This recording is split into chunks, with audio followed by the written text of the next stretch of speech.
Character இருக்கு பண்ணுறியாடா அப்படின்னு கேட்டார். இல்லை நான் நடித்தா ஹீரோ தான். ஃபஸ்ட்டு படம் லக்கு மாதிரி ஆகிடும், ஏதோ ஒரு படம் கொஞ்சம் ஓடிடுச்சு அப்படின்ற மாதிரி ஆகிடும். ஸோ அதனால் ரெண்டாவது படம் ரொம்ப இம்பார்ட்டன்ட் நினச்சேன். ஆனால் அந்த ரெண்டாவது படமும் எனக்கு ஃபஸ்ட்டு படம் மாதிரி ஆகிடுச்சு.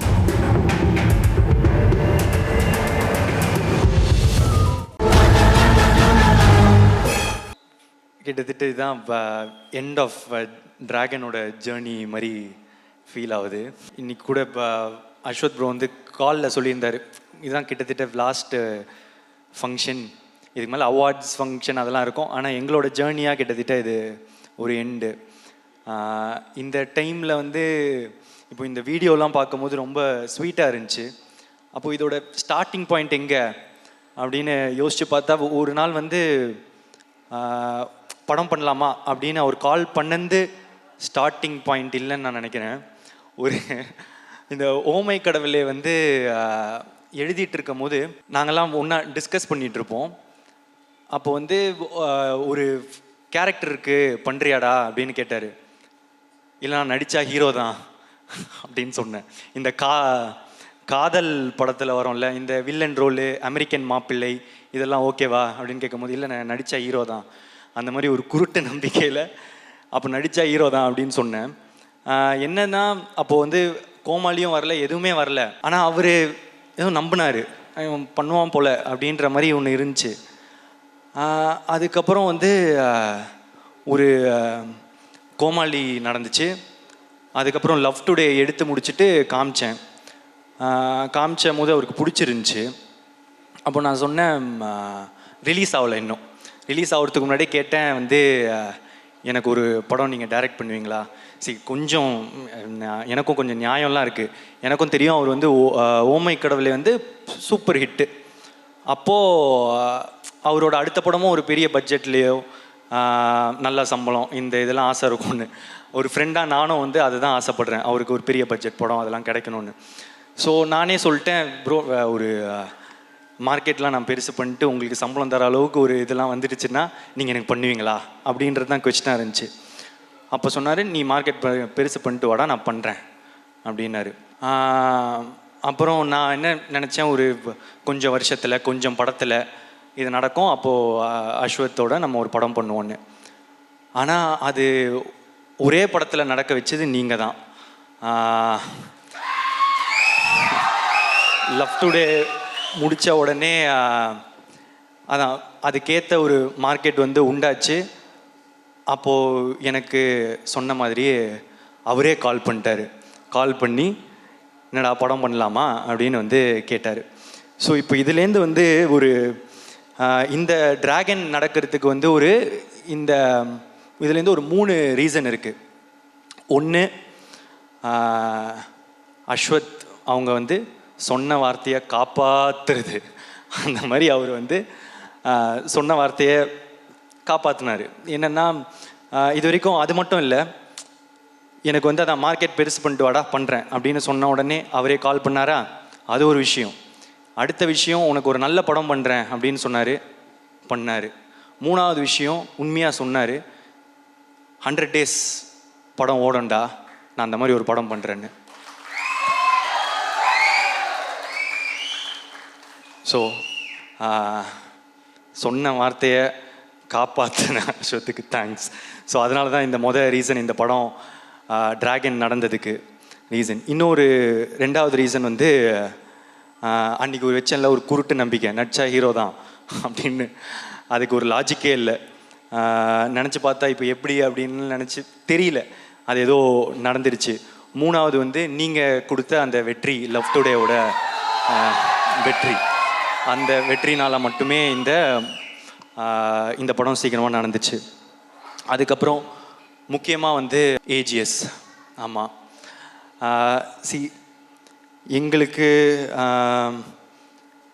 இது வந்து எங்களோட 2வது 100th day function.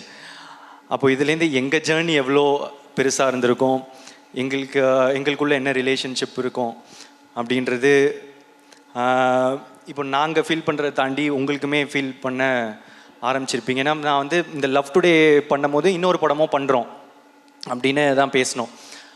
So love today முடித்த பிறகே வந்து என்ன படம் பண்ணலாம், ஏன்னா வந்து எக்ஸ்பெக்டேஷன்ஸ் ஆஃப் லவ் டுடே வந்து ஒரு மேஜிக் அப்படின்னு வந்து பிராண்ட் பண்ண ஆரம்பிச்சிட்டாங்க. ஸோ இது திருப்பி ஒன்று பண்ணணுமே, என்ன பண்ணலாம் இது வந்து சாட்டிஸ்ஃபை ஆகும் அப்படின்றது ரொம்பவே யோசிச்சுட்டே இருப்பேன். ஸோ இன்னொரு படம் டைரக்ட் பண்ணி ஆக்ட் பண்ணலாமா, இதெல்லாம் வந்து போயிட்டே இருக்கும் போது தான் ஏற்கனவே ஏஜிஎஸும் அஸ்வத் ப்ரோவும் வந்து பேசியிருந்தாங்க, ஒரு படம் பண்ணுறது அவங்களும் பேசியிருந்தாங்க. ஸோ இது கரெக்டாக வந்து ஒரு மாதிரி அமையும்னு சொல்லுவாங்கள்ல, அந்த மாதிரி தான் எனக்கு டிராகன் அமைஞ்சது. ஸோ இந்த ஏஜிஎஸோட இருக்கிற இந்த ஜேர்னி எனக்கு வந்து இன்னும் போயிட்டே இருக்கும்னு நான் நினைக்கிறேன், நம்புகிறேன். Thank you Agoram sir, Ganesh sir, Suresh sir, Archana ma'am, Aishwarya ma'am, Venkat Manickam sir. So it's a sweet journey, எங்களுக்கு இன்னும் தொடர்ந்து பண்ணிகிட்டே தான் இருக்க போகிறோம்.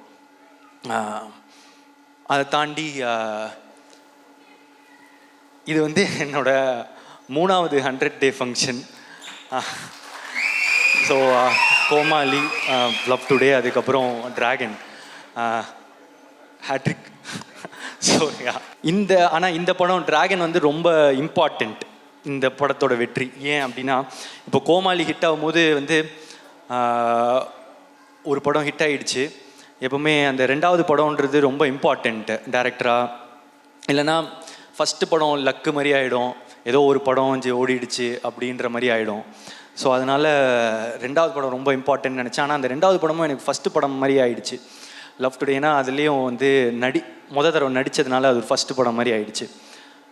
ஸோ அதுக்கப்புறம் அந்த படம் ஓடிச்சு, வெற்றி.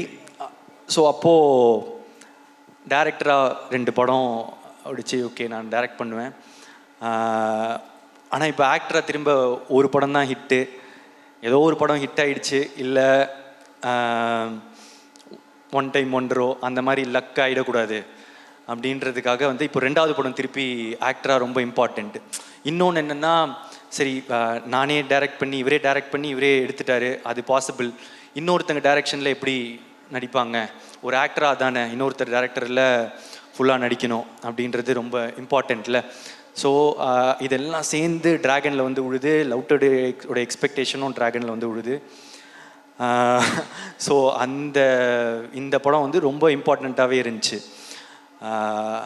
இதோட வெற்றி இந்த 2வது படமாக எனக்கு ஹிட் ஆனதுக்கு, அதுக்கப்புறம் இப்போது 2 படம் டைரக்டராக 2 படம் ஆக்டராக எனக்கு ஹிட் ஆனதுக்கு இப்போது முக்கியமான ரீசன் வந்து இப்போது அஸ்வத், ஏஜிஎஸ் அண்ட் அதெல்லாம் தாண்டி ஆடியன்ஸ் நீங்கள் தான். ஆமாம், ஏன் அப்படின்னா இந்த இடம் இப்போது இது ரொம்ப பெரிய இடம் நீங்கள் கொடுத்தது. ஃபஸ்ட்டு படமே எனக்கு வந்து நீங்கள் கூட்டிகிட்டு போய் நிற்க வச்ச உயரமோ இடமோ வந்து ரொம்ப பெருசு. அதை தாண்டி திருப்பி வந்து டிராகனில் வந்து நீங்கள் கொடுத்துருக்குற இந்த இடம் வந்து ரொம்ப பெருசு. இதுக்கு நான் வந்து என்றைக்குமே வந்து உங்களுக்கு நன்றி கடனோடு தான் இருப்பேன். அது ஒரு ஃபீலிங்கு, எனக்கு வந்து எக்ஸாக்டாக அதை சொல்ல தெரில. ரொம்ப தேங்க்யூ ஸோ மச். நீங்கள் எனக்கு கொடுத்துருக்க இடம் ரொம்ப பெருசு, என்றைக்குமே நன்றியோடு இருப்பேன். வந்திருக்க எல்லாருக்குமே நன்றி. Press and media, thank you.